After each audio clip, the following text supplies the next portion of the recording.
Sadai Muharram. This program is sponsored by Kaji Fida Hussain Foundation,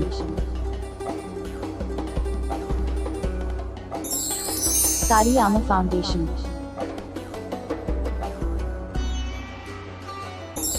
Raja Sikandar, social or political activist, Mohammad Mahmood, social or political activist, JK Cable, Cosmos Electric and Decorators, Shamim Akhtar, political and social activist, Juana Fashion, Nadeem Collection.